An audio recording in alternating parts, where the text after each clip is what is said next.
all of you and welcome to this webinar in the framework of skills development and financing skills development.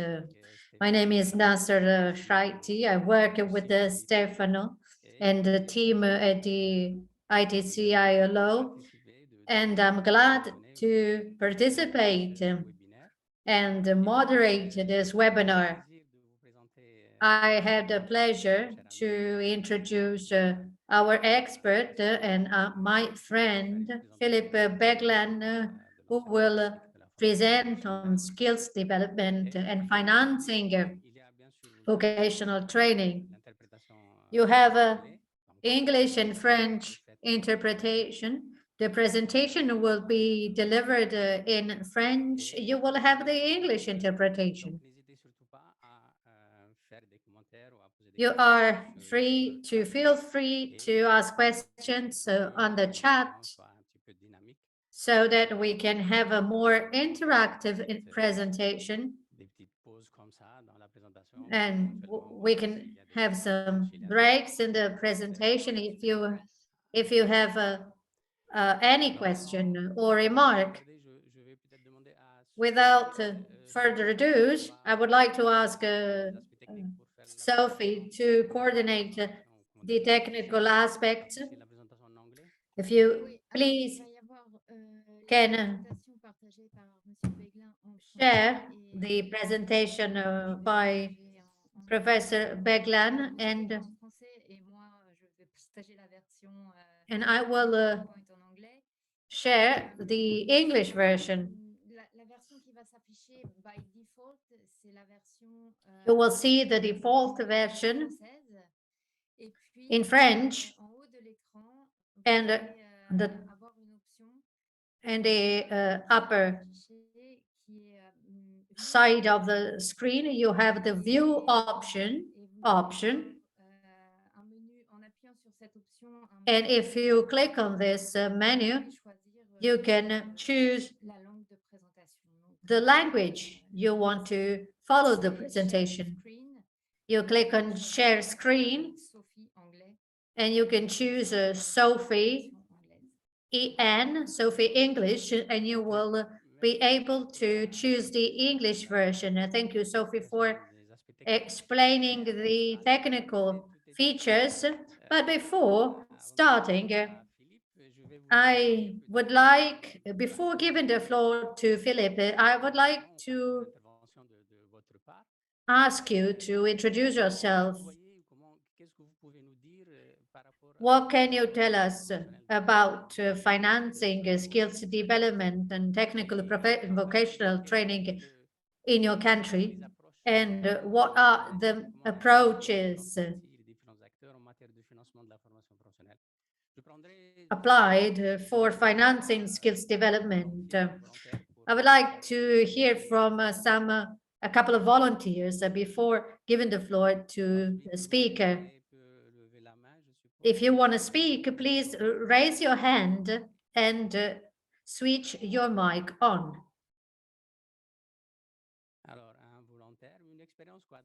You can speak about the experience in your country, about financial skills development, the management of skills development, the initiatives ongoing, the approaches on financing vocational training. I know that some countries focus on the state budget as the main financing tool, but there are various approaches that are implemented in various countries. So I would like to hear from a couple of you to give us a hint, to give us some ideas about the financing of skills development in your country.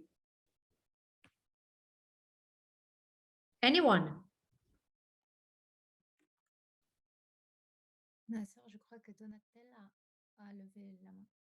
Maybe Donatella wants to speak. Donatella, please. Good morning, Nasser. My name is Donatella, and I know about the webinar last week, but I couldn't make it. I work at ETF, the agency, the European training agency. And so far, I've been working on education. I also worked on vocational training. I want to follow this course to better focus on vocational training. I can speak about my experience in the African and Asian countries. I've always noticed this lack of structuring. It was there was a problem of financial gaps, financing, state budget, and there was a process that had to be followed every year and work with the technical partners and donors to include skills development financing in the budget to have an overall overview of the financing possibility. Then I had a different experience in vocational training because I think that there's a gap in structuring this skills financing. Who is responsible for this? The education, the Ministry of Education. So this is a major challenge when it comes to budgeting skills development. Which ministry is responsible for this? A sectoral ministry, the Ministry of Agriculture, the Ministry of Industry. So I think we have to find a common thread, a budgetary common thread for financing skills development. So I think it's much complicated. It's very much complicated, but very interesting. And we have to think of PPPs, private and public partnerships. But this is different when it comes to private partners or public partners. So this is the overview that I wanted to give you and some food for thought. Thank you, Donatella, for focusing on the positioning of skills development, financing skills development in the institutions. We have to ask ourselves how we can have a stable budgetary line for financing skills development. Mr. Abebe, Solomon Abebe, please be short. Mr. Abebe, Solomon, you can switch on your mic, please. Okay, thank you very much. I'm Solomon from country office Addis Ababa. I'm working for the global program on skills and lifelong learning under the ILO. Just to mention in brief, when it comes to skill development in Ethiopia, where I'm based, and financing to skill development, it's mainly financing is based on the government, development partners, as well as also the fees collected from the trainees themselves. But there is no that much structured direction when it comes to skills development financing, but there is an increased focus from the government side in the new restructuring of ministries. The TVETs and the skills development is coming out to be one ministry as Ministry of Labor and Skills, which was not there in previous days. Therefore, I hope it will create a good momentum in the future. But totally, we can say that the lion's share of the financing is laid in government and also development partners like GIZ, World Bank, ILO, and the trainees themselves. Thank you. Over to you. Merci beaucoup, Monsieur Solomon. Thank you very much. Ms. Solomon, so you rightly mentioned the institutional need to focus on restructuring. Any other question or request for the floor? If there is no other question or request for the floor, it's my pleasure to introduce to you Philippe Peglan, PhD in Technical Science in Lausanne, Switzerland. I had the pleasure to meet him many times at various webinars and events on financing skills development. And Philippe will explain what it means for PPPs and how we can improve financing through PPPs. And Philippe will also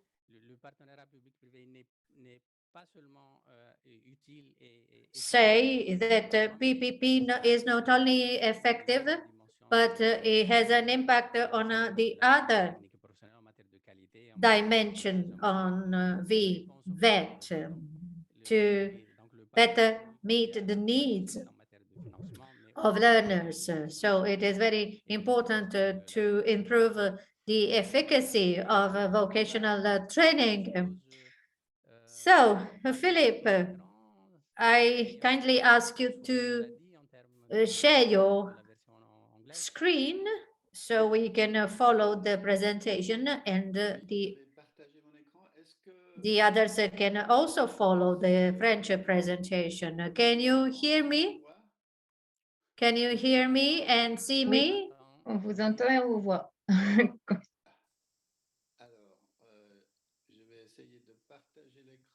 Well, I'm trying to share my screen. Un instant. Je vais démarrer ma présentation. And I'll launch my presentation. Voilà. Est-ce que ça fonctionne? Est-ce que vous voyez l'écran? Can you see the screen? Yes, we Alors, on voit can. bien votre écran. Et moi, We je vais can. essayer de partager la version anglaise. We can see your screen and Sophie Share. will manage to share the English version. So, welcome and thanks to the organizers for inviting me to take the floor in this webinar. Shortly, I would like to introduce myself. At present,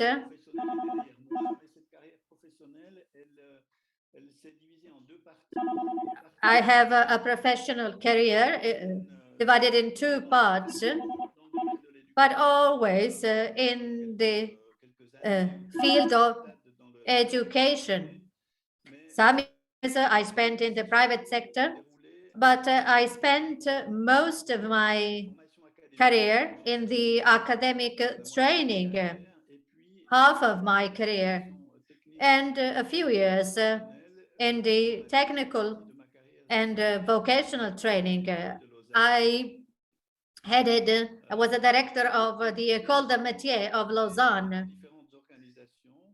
So I collaborated with the various organizations in Switzerland to influence and improve vocational training. My presentation aims at providing you a better comprehension of public and private partnerships and the financing of private and public partnerships.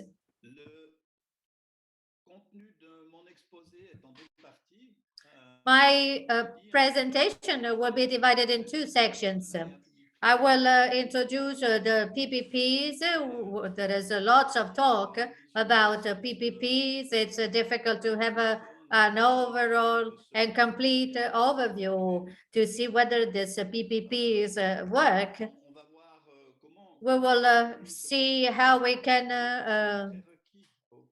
how we can develop these PPPs, what are the preconditions for a good PPPs, and what are the reasons of the partners, so that partners can join this kind of partnerships, and they engage in these partnerships. So we also will consider the different forms of PPP, the actors, the key processes and functions, and how we can also analyze the roles of actors. This is the first section of my presentation. And then in the second part, I will help you understand how public and private partnership help rethink financing models. We will talk about general funding, and then we will talk about the contribution of the PPP in the funding model. We will also talk about the tools of PPP, which help develop the financial management. Then I would like to share with you a very interesting thing, the cost-benefit model of a dual apprenticeship, work, education, apprenticeship. This is the content of my presentation. Feel free to ask questions if you wish.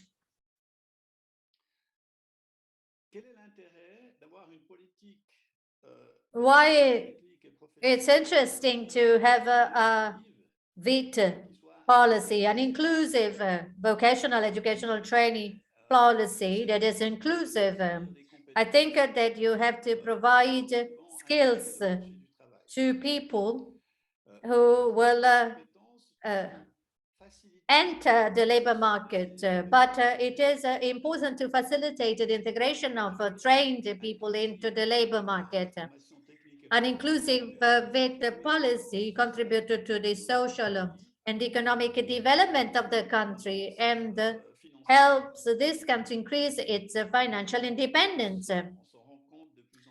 We have become aware that social inequalities create social tensions.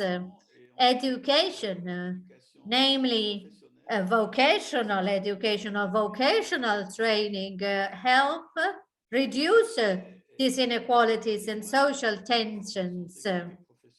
But it is also important to provide skilled workforce in the labor markets, to provide a skilled workforce to the economy.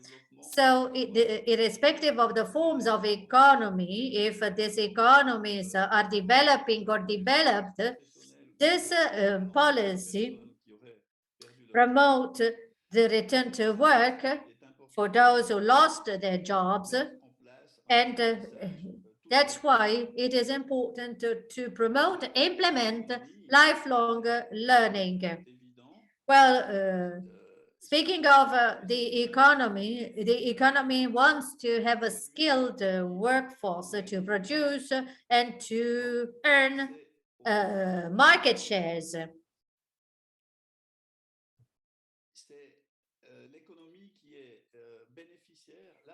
So the main beneficiary of VIT is the economy, because the economy finds the skilled workforce thanks to this VIT policy. This means that the economy can improve performances. So vocational educational training is very important for the economy,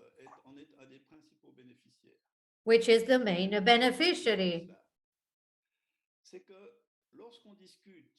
When we talk with the representatives of the economy, they are generally not concerned by vocational educational training.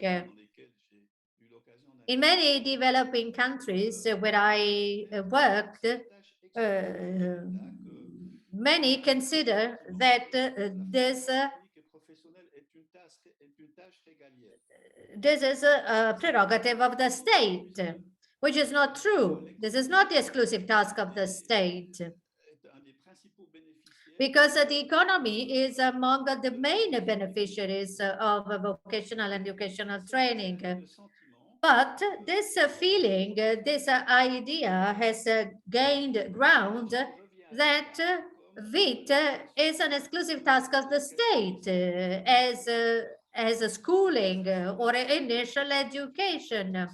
Well, this is a major factor to develop a PPP. Without a PPP, there are many difficulties for the state, because a public and private partnership allows to have a good development of professional skills. The capacity, the training capacity of the state is restrained without partnership, and many people are not trained nor educated. There is also a failure to face democratic challenges and an increase drift toward social tensions or excesses. For the economy, what is the impact of the absence of partnership in VET? It's the inability to have the trained work that the economy needs. And we realize that without the partnership, without the participation of economy in the VET, the skills trained people do not match the needs of the economy. Therefore, this worsen the development of the economy, and the economy is less capable to develop and less competitive or less able to cope with technological challenges. So we have to consider that this economy, this policy must rely on a public and private partnership. Est-ce qu'on peut avoir un premier... Philippe, may I have some feedback from participant on these aspects that you mentioned? So what is your reaction saying that vocational training is that all the partners should be involved? I don't know if you want to make some comments on what has been said so far on the parts of participants.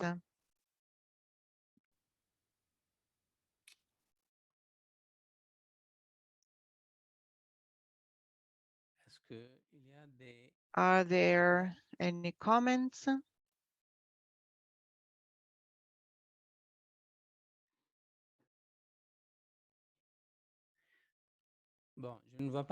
I see no raised hands. Anyway, don't hesitate. If you have comments, you can write them down in the chat.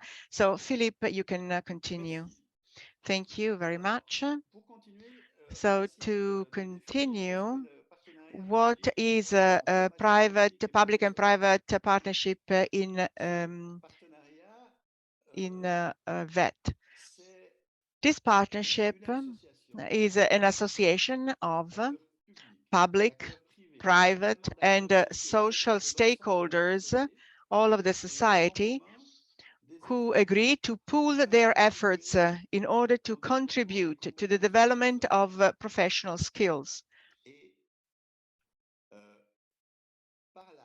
and stakeholders, all these stakeholders together will develop programs that are based on that are oriented on the labor market and qualifications, and make sure that curricula are sustainable and are result-based.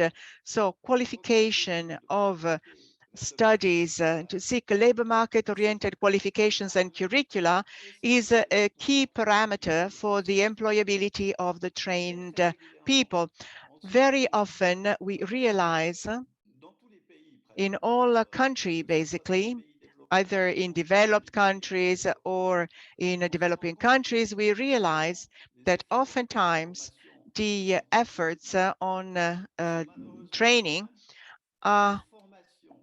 fail because the training delivered by the state alone do not match, do not respond to the needs of the labor market. And this is a huge problem.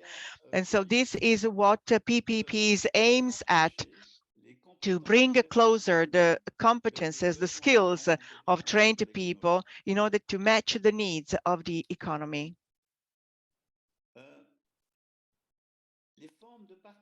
The most advanced forms of public-private partnership in the field of vocational education are based on work-based learning. Countries like Germany, Austria, Switzerland, and very industrialized countries have a learning system which is based on work-based learning. And here I'd like to introduce the concept of dual learning. It is very in fashion, and in the countries I just mentioned have dual vocational training. What is a dual vocational training? Well, it is a combination of learning in classroom plus so the learning of theoretical knowledge and skill development at work, so work-based skill development, so the learning of theoretical knowledge and practical knowledge. As I said earlier, what is extremely important is to have the curricula and vocational training programs which are oriented towards meeting labor market needs. So learning at work and in dual systems for the most part, but very often, theoretical learning is done by public partners, but the development of skills at work is a task, is a part that is mainly performed by private partners. There are some exceptions. Nevertheless, the dual system is mostly based on work-based learning. What is very interesting, if we reflect on this combination, is at the basis of traditional learning. The transmission of learning by artisans. Artisans already used learning at work to train their successors. So in many developing countries, traditional learning is happening at work. In industrialized countries like Germany, Switzerland, and European countries in general, learning preceded the Industrial Revolution. In the 18th century, people used to learn their skills by doing. And so they were trained at work, as it is done in developing countries today. Classroom learning, so the public part delivered, the part delivered by public partners, where the state plays its role in education and learning. That part started in the beginning of the 20th century. Only back then it was decided that the state had to be involved, had the responsibility in training those artisans as well.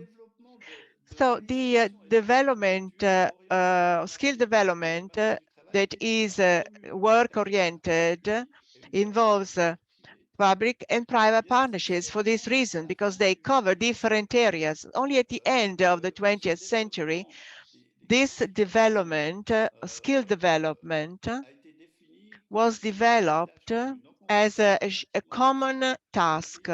So it's quite recent in all countries. We could say, to summarize, that the dual learning system is a matter of adapting traditional learning plus and historical learning with a systematization of the learning system, with the implementation of procedures and certifications which are standardized throughout the country and that lead to the issuance of diplomas and certifications which are recognized nationally, because skills have been standardized at the national level. This learning is still largely being developed quite recently, in the beginning of the 21st century. Next to the dual system, additional courses were also included at academic level. Today, a non-negligible part of young people starting their vocational training by work-based skill development continue on and become engineers, or they attend a university. And we should also underline that in the beginning of the 21st century, we started to do some investigation, 21st century. So quite recently, we started some research on vocational training and developed institutions on vocational training, which allow to understand which are the qualities of vocational training systems. Let's talk about the intrinsic quality of a dual vocational training system. We will see later on, but now already we see that one of the main interests is sharing training costs between public and private partners. The sharing of responsibilities as well. Vocational institutions, training institutions are responsible for the education and training, but the state provides directives, so the responsibility is shared. Dual system and PPPs, when it is well established, there is a regular review of curricula in order to adapt them to labor market needs. What we should also say that traditional learning with regard to practical learning, trained people, they become themselves trainers. We have a reservoir of trainers that is quite huge at the country level. These skilled people, they become trainers themselves, and so they participate in the qualification system. They become experts of qualification procedures, and this recognize also their work as trainers. But it is the task of professional organizations, sectoral ones, to train these trainers as well. So dual vocational training is the example itself of a form of a PPP that is well established. Responsibilities and the financing are shared between public and private partners. On the basis of what I just said, I imagine that you understand that this dual vocational training contains within its own organization a huge leverage multiplier effect of the resources and capacities of professional development. The economy provides training resources and equipment designed for that training. I think this is something that we should remember when we talk about dual training. It is an extremely well-established form of PPP, and at the same time, it is a formidable multiplier effect to share resources and to multiply and to reduce the resources involved by the state. Once again, I would like to see if there are any comments from the participants. You also said that learning and dual learning, the involvement of the enterprise is a vector of financing and cost sharing. Normally in countries, funding is only limited to money itself. But I don't know if there are comments for participants, how they perceive this aspect of work, learning at site, and sharing of costs. Maybe there was a raised hand, otherwise you can write your comment in the chat box.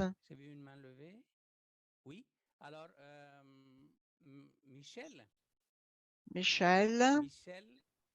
Yeah, hi everyone. I'm Michelle from the Asian Development Bank. I'm wondering, because this is like an ideal setup, the dual vet system. Sharing training costs between public and private partners is really ideal. But I'm curious to know, like in the real world, like what's happening right now, how much of financing in TVET is financed through PPPs? Would you have data?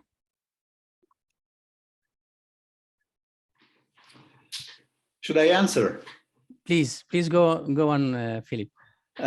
Your question was how much is the how is the sharing between the private and the public? Is that the question?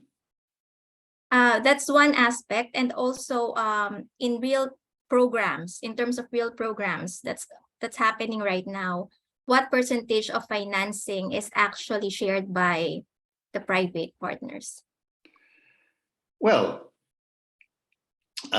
if in my country, if you consider the time which is devoted to education, professional education, it is 80% in the factory, 80% in the private system, and 20%, roughly 20% at school. So it's difficult to say exactly what is the sharing between the public and the private, because it depends of the branch. In some branches, the public is very present, is very active. In some other branches, it is less active. But for example, in the new technology, where there is a huge leak of working power, the private part, the private partners take the maximum of the financing costs. I will have the opportunity later in my talk to let you understand what is the contribution and how is shared the contribution between the public and the private. Did I answer to your question? Yes, thank you very much. Thank you very much, Philip. So I will give the floor to Iman. Iman, please, Iman. Yes, thank you. And thank you so much Philip, for the talk. I think you might like touch upon the question in the later, in the coming part of the talk. I was going to ask about like the best practices that you know of in the cost sharing, or like what are the best cost sharing mechanisms that you have experienced in splitting the cost essentially between the public and private sectors in financing dual education. Because here in Egypt, I'm from Egypt, I work for GIZ Egypt on dual education. And on the governance on dual education specifically. And this is like a big challenge that we're facing, how to split the cost in an efficient and fair way.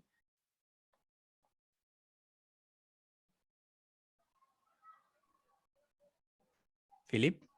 Yeah, excuse me, I didn't catch the question. I can hear you, I'm sorry. Yeah, I was okay. asking about like what are the like best practices of cost sharing mechanisms between the public and private sectors that you have experienced or seen, maybe in some of the countries that you've mentioned. What's like the most efficient way of splitting the cost? Maybe this is something that you will touch upon in the coming part of your presentation, but I'm just throwing the question in all cases. Yes, you are saying, Iman, that beyond the apprenticeship, what could be the other lever of cost sharing? This is your question? And in apprenticeship itself, because also in apprenticeship, it's like the cost sharing is tricky. Like how do you share the cost between the public sector and the private sector? So, for example, in Egypt, we have the Ministry of Education is sharing, is like covering a part, and the private sector and intermediary organizations are covering the other part. But how to do the balance, who takes what and who covers which costs, is always tricky. So, and this is like in the Egyptian dual system. So that's basically what I'm asking, like what's the best practices in the cost sharing mechanism in other countries? Well, I guess the cost sharing mechanisms are multiple, and the situation may be very different from one country to another. More and more often now, there are how do you call it, levies? I guess so. Levies which contributes to get some money. The problem is what are the mechanisms of sharing? And this is precisely the problem. Sometimes, and especially in developing countries, these levies, the money which is get by these levies get directly to the budget of the government, and do not get back anymore in the VET system. And this is the reason why it is very, very important that the funding, that as well the organization, but also the operation of the funding has to be done by a partnership. And this is one, of course, this is one of the political difficulty, is that to pursue the state to associate the private economy to the allocation of the budget, of this budget. And this is a key factor, and this is something what I'm going to talk about a little bit later. This is one of the key factors. The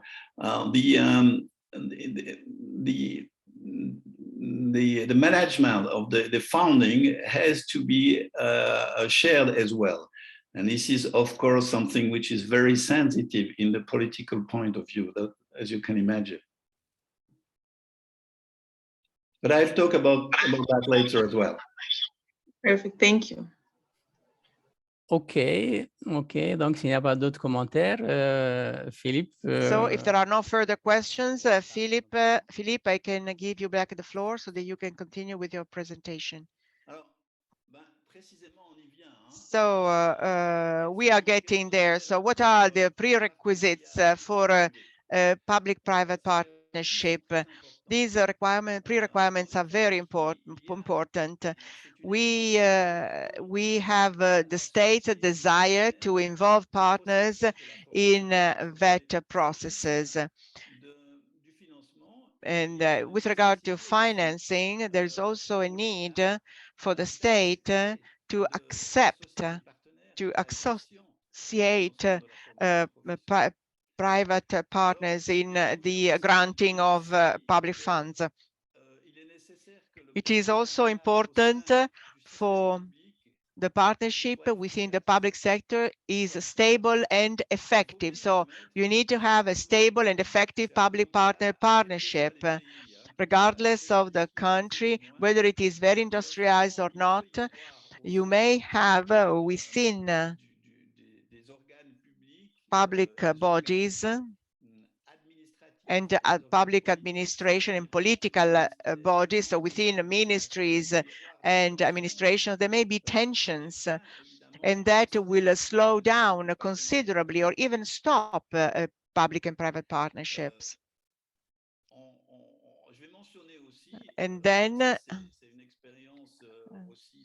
another aspect, which is I've seen in the countries I worked in, especially in West Africa, the case, it's very important to have a legal framework with regard to vocational training, and is stable and doesn't change all the time as the ministers change. One of the most important things with the willingness of the state among the pre-requirements of PPPs is the existence of structured professional organizations or professional associations or chambers of trades at national, regional, and or sectoral level. This is very important.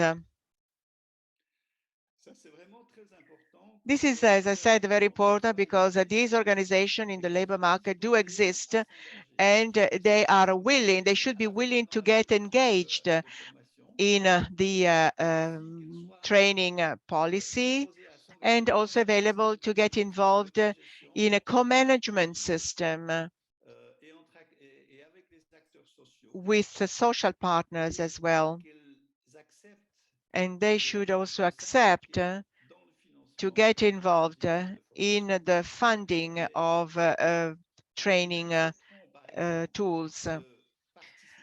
By accepting to participate and to have a training system of the state, they should also have a co-management system so that worker organizations can be involved, and maybe they can also collect funds that can be used to further develop vocational training.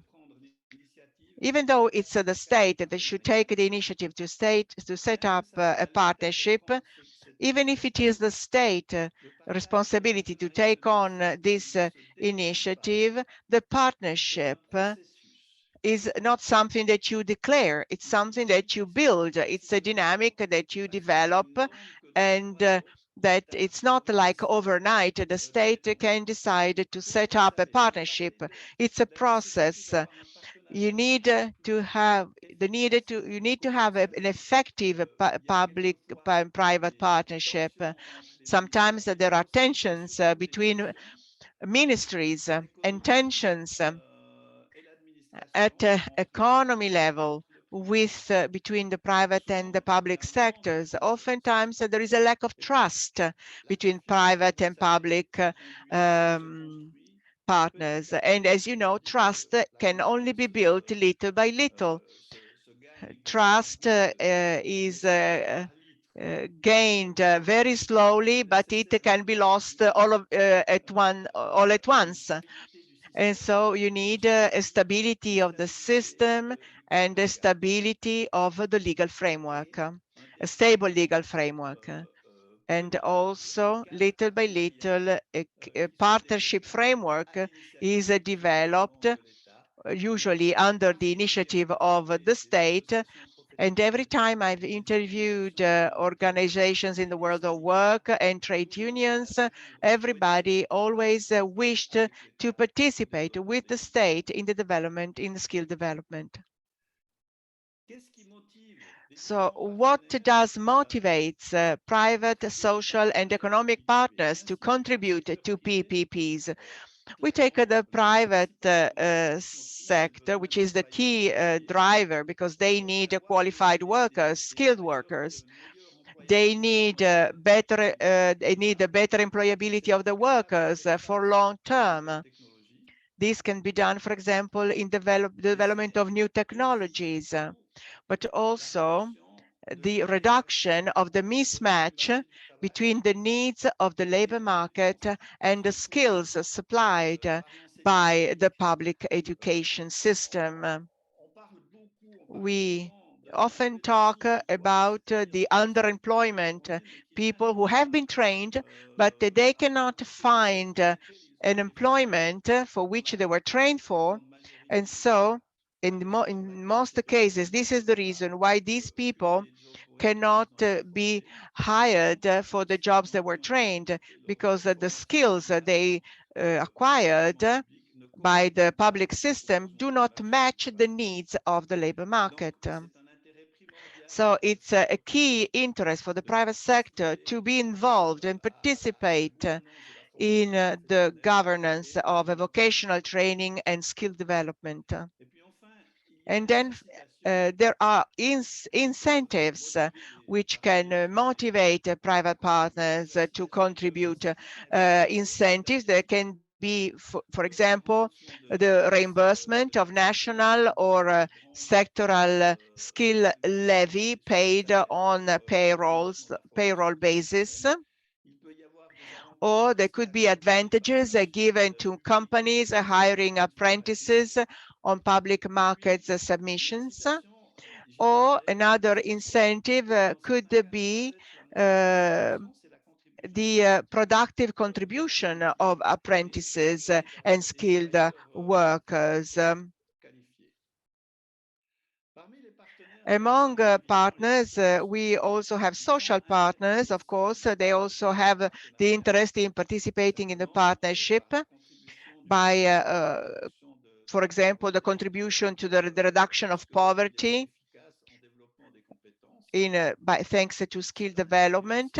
This is also an interest for the trade unions and social partners, public partners, to participate in the governments and the development of vocational training that would give them also visibility.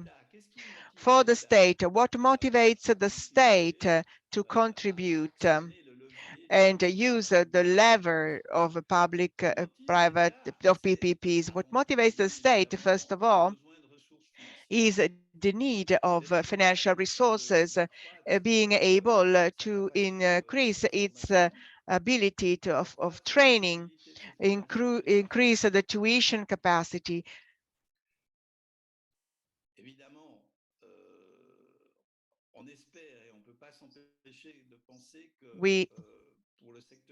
For the private sector, there is an interest in reducing for employability process, train people to reduce the mismatch on the labor market and skills given by public education. Chaque fois qu'on interviewe les acteurs, qu'ils soient When we publics, have interviewed the actors, private or public, we saw this mismatch. Then the participation of economy in the training with the development of a complementarity between the trainers and the training centers and the economies is a pushing factor which help the public partners to contribute to the partnership. And then it is important to face the development of new technologies and the reduction of poverty. In many countries, even industrialized countries, all actors, and namely the state, contribute to enhance the technical and vocational training. For the developing countries with non-formal economies, which play a major role, vocational training can be a factor to shift from a non-formal economy towards a formal economy. If the professional associations and the trade chambers are a way to access technical vocational training, even for craftsmanship. Well, this is a way to draw and to draw the workers out from a non-formal economy to the formal economy, and a way to improve relations with all private and social partners. But again, once again, I insist on that this must be implemented in a trust-based environment, and trust is gained step by step, little by little, with discussions, debate, and the development and the implementation of a partnership. I would like to focus on PPP in vet. We have talked a lot, but what is a public-private partnership in vocational, educational, and training? Who are the actors, the stakeholders? What are the key processes and functions? What does motivate the stakeholders to participate? What are the responsibilities and tasks of all stakeholders? Are there many types of partnerships? How can these partnerships be promoted? What are the preconditions, the prerequisites for implementing and developing a partnership? I would like to say that upon the initiative of our moderator, Mr. Nasser, a study was implemented in 2017 by the Institute of Educational, International Institute of Educational Planning, UNESCO, and the Institute for Francophonie for Education and Training, IFEF. It was started in 2017, and Mr. Stretti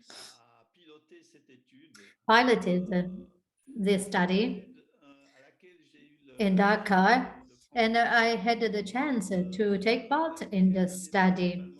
The study was carried out by Fructueux Aor from Benin, an expert from Benin, and myself. The study was published. You have the first page of the study, and I really would like to recommend to read this study, because it's a very complete overview on partnerships in vocational and educational training. And the second part of my presentation will deal with this. The first part introduces the PPP, the stakeholders, the processes and functions, and the types of partnership. And the second part, the study, focuses on the role of a partnership of partners, stakeholders, the positioning roles in a multi-input matrices, the use of matrices. I will show you an example for using this approach.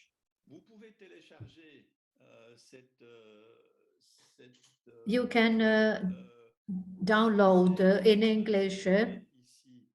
You can download the study in English and in French, because the document has been translated into English. So I really invite you to download the version that you want to read. So who are the stakeholders? We have the various ministries responsible for this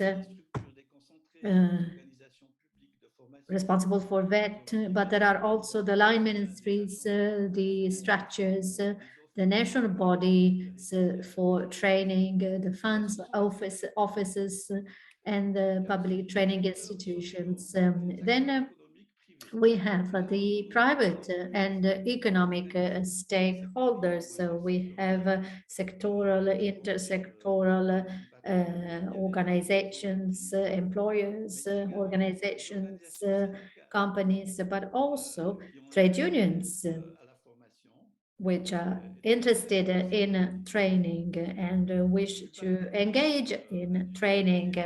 Most of industrialized countries have training centers, training institutions. So we have the private training institutions, and last but not least, the civil society, NGOs, and CSOs, parents associations, and finally, the learners who are partners themselves. In most developing countries, there are also technical and financial partners. The problem with the interaction of all these partners is that they all have different bylaws. A public body has a public statute depending on public decrees and laws. Social partners have different bylaws or different legislative systems or regulations depending on private law. The civil society has an association-based statute. So when a framework is implemented, this framework must be compatible with these different statuses and statutes. So what are the key processes and functions in that that we have to take into account when we want to implement the technical and vocational training? There are 5 processes. These 5 processes are broken down into functions. So this is an inventory of all processes that are useful to implement a vocational and educational training system. First, it is the analysis of the economic environment and labor market demand. We had to know where to orient training, and to do so, we had to know the labor market needs. The second process is the planning of training offer with the analysis and the development of policy.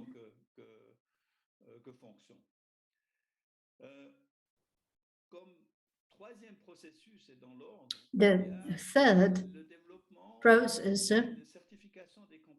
is the certification and training design and the determination of the necessary skills and the designing of the training contents.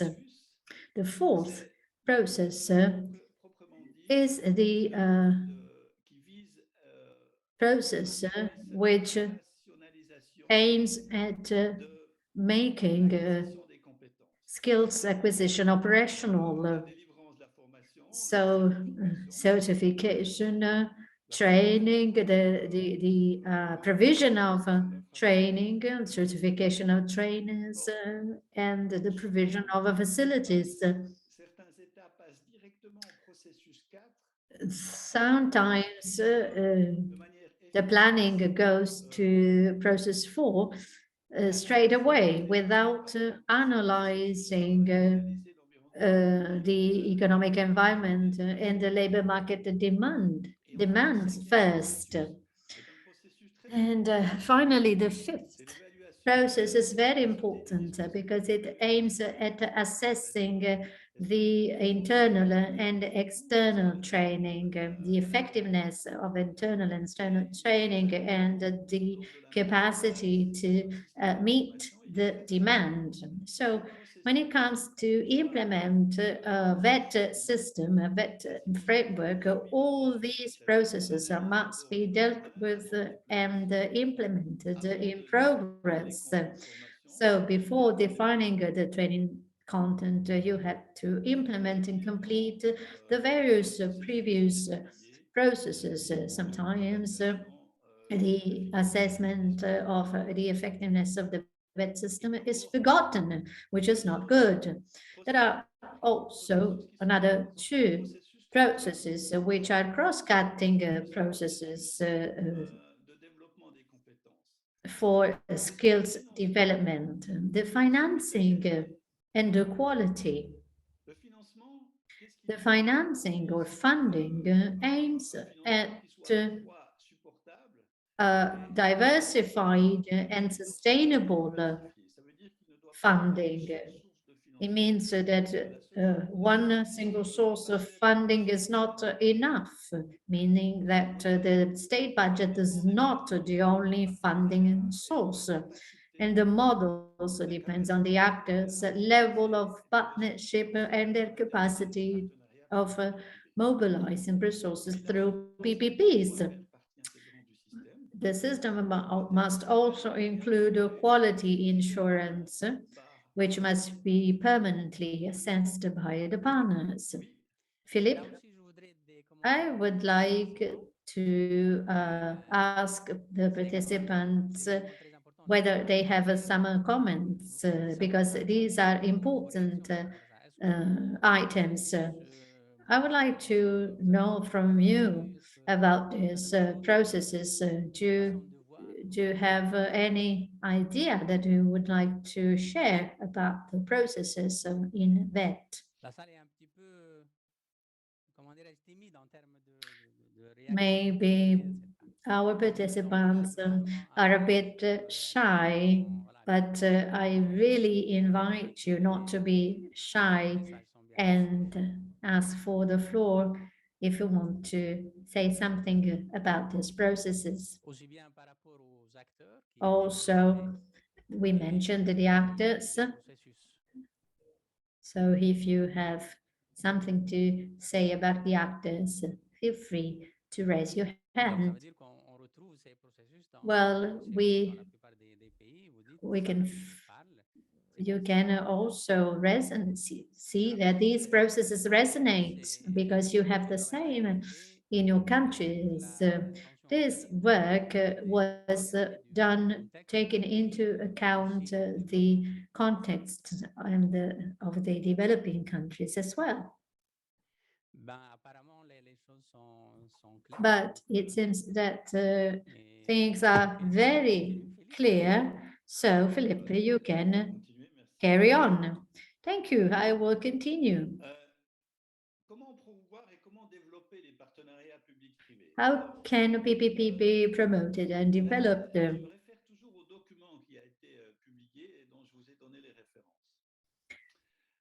I would like to give you some reference to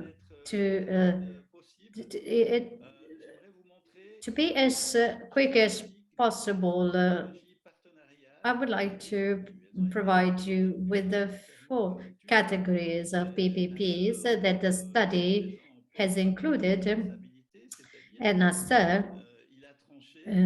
decided to deal with these 4 categories of partnerships and to study these categories in depth. So if we want to give a schematic overview, we can represent these categories in a plan from the bottom to from the bottom up. We have a high level of a partnership from left to right. We have a system of governance which is offer driven, that goes towards a demand driven governance, the demand driven by employers.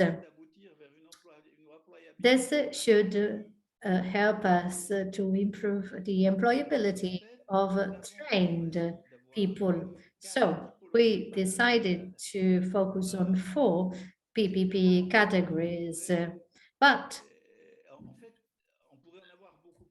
we may have many more.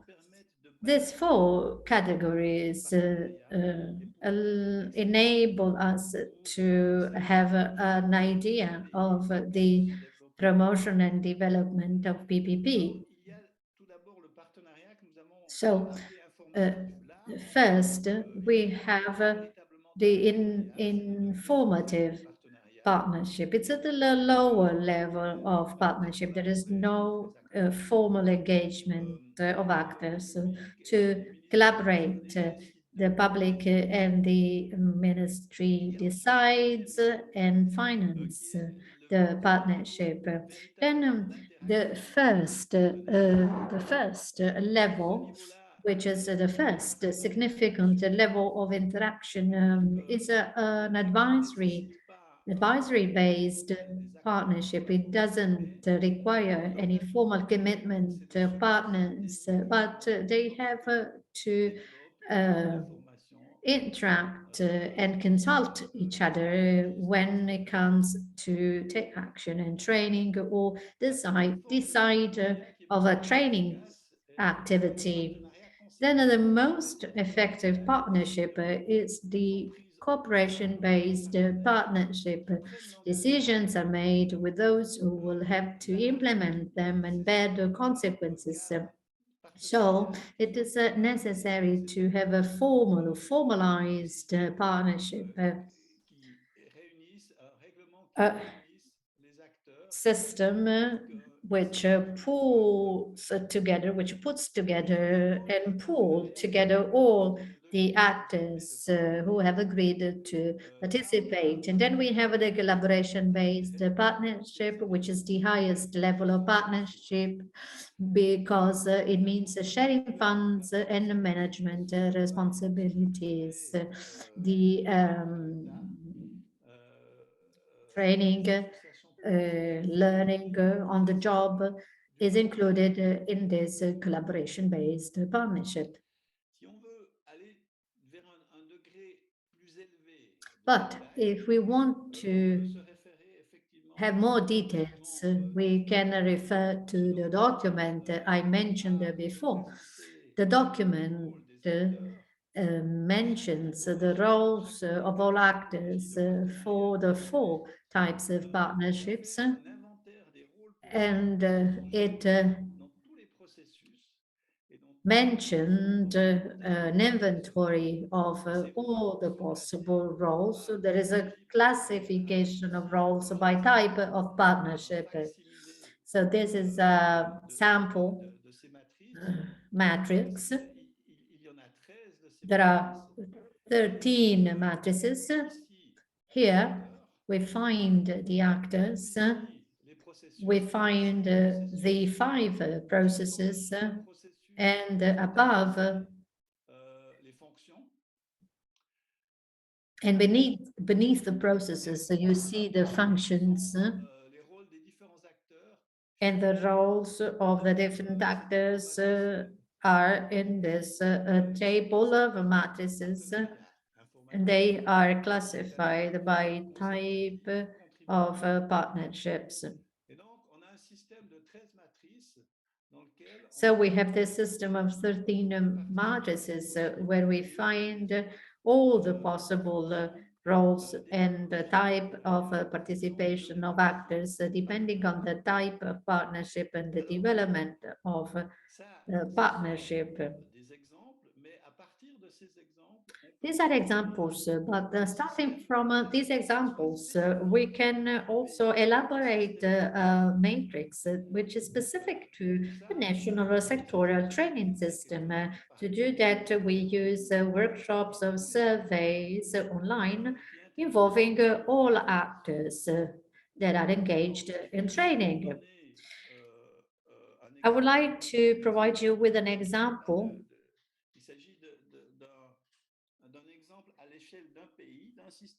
made in a country.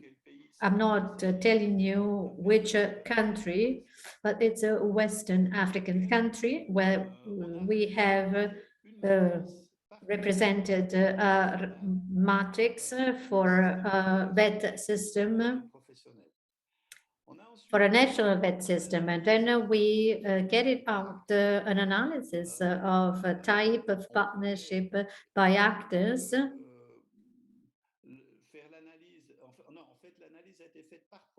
By processes and actors, but you can also choose to carry out the analysis by functions.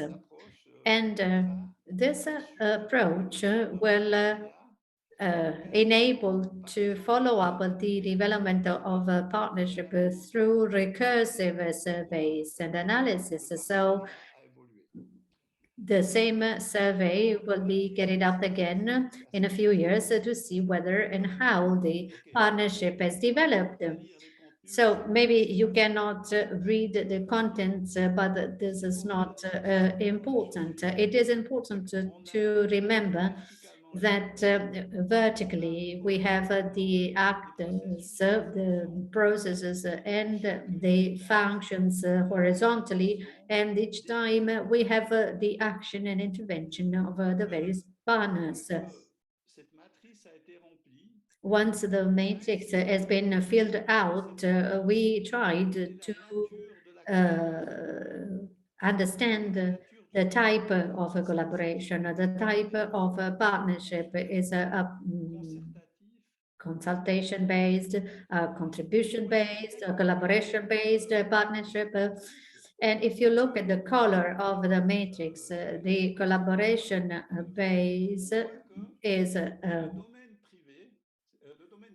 green. The contribution base is green, and private actors represent the majority of contribution-based partnerships. So it's a public partnership which works well. But when it comes to private partners, we see there are many empty boxes. So there is to say the non-participation to some functions by the private sector. And at the bottom in green, dark green, you have the contribution of the technical and financial partners. And we see that this system relies upon the PTF. Philippe, we only have 6 minutes left. I'll do my best to stick with the time. Well, if we look at this detailed analysis of the matrix, then we can represent and know to which type of partnership the different actors participate. There are major gaps in many fields. The evaluation of the effectiveness of the vet system, you see there is no consultation of the employers or companies, which means that the system is not complete because there is no feedback by the private sector on the quality of training. But the public actors consult each other frequently to have this feedback, but you can easily understand that this mismatch between the trained people and the labor market is big, where the employers and the Employers Association are not consulted to provide feedback on the effectiveness of the vet system. So with this type of analysis, we can make some adjustments and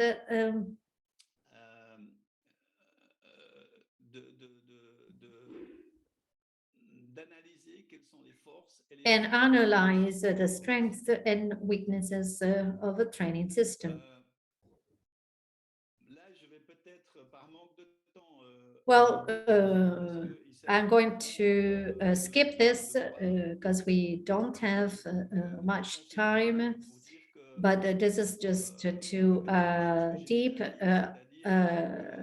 deepen our conversation, and repeating that trust is key, and it is important to identify and target win-win objectives for all partners. Summary. When it comes to PPP, this study aims at well-develop PPP, identify those who benefit from the VET programs, develop and identify and manage the contributions of the actors, introduce and develop the work-based learning, help improve the cost sharing of skills development, and help partners to move from one type of partnership towards a more developed partnership. Philip, we only have a couple of minutes, so maybe we should leave the floor to participants. Then you know that the document is accessible on the link that you shared. So in the very last minutes, I would like to hear from our participants. So what are the lessons learned? What are the remarks that you have? Any idea or contribution? On a tous perçu, on a tous reçu les messages que, voilà, que le We have all received a message that PPP is a form of cost sharing and a way to contribute to financing, and we have understood that by developing a public and private partnership, we improve the quality of learning. We make the available resources are more effective, whether in the public or private sector.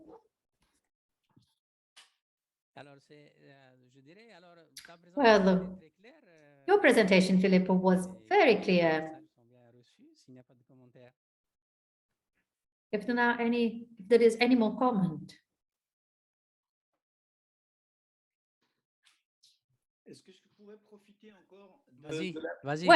Well, without comments, let me just take the very last minutes to talk about the cost benefits of the dual apprenticeship. Well, the model of dual apprenticeship puts people in work-based apprenticeship, which means that they have a training or apprenticeship contract. This contract is regulated by the state. It's interesting and sometimes difficult to understand by some training actors that people in apprenticeship who have an apprenticeship contract and a labor contract by a contract, they receive a fixed salary, a fixed wage during training. So the trainees do not pay for training; they are paid for being trained by a company. But contrary to what happens in training in developing countries, trainings are very long, 2 to 4 years. And one of the funding models is this one. If we look at the diagram and we put the costs and contribution of the apprentices on the horizontal axis, then the people contribute by their productivity, and the trainee contributes. But the framework has been developed and elaborated by the partners. So there is a productive contribution of the apprentice, which develops with the development of skills. And the wage, the place of work, the tools, well, these are the costs. So at the start of training, the trainee is not, it's a cost. So it is important to realize that the length of training must be long enough for the employer to recoup the cost. When it will become with a profit, with a benefits, so that the profitability, so it becomes cost effective and it can compensate the apprentice labor cost. So if the employer who has trained the trainee should have a benefit. So the employed worker then must be able to provide the employer with the benefits for training him. So this is an effective framework which balance the losses of the employer, and it helps develop the skills of the trainee. Well, it is important to have a model and a length of apprenticeship which is long enough for the employer not to have losses, so to become profitable. So skills development, if skills development is well established, well developed, and well implemented by the different actors, it can give a lot to trainers as well. And this is the traditional apprenticeship, but sometimes it has not been framed into a framework. It doesn't provide a diploma or a certification, but this recognition of training by the employers. So this apprenticeship must be structured by the different partnerships. Thank you, Philip, for this very rich presentation. There is a food for thought for our participants, but I would like to give a take-home message. Training and skills development is not only a matter of a task for the state, but it's up to us. So funding, it's not the exclusive task of the state.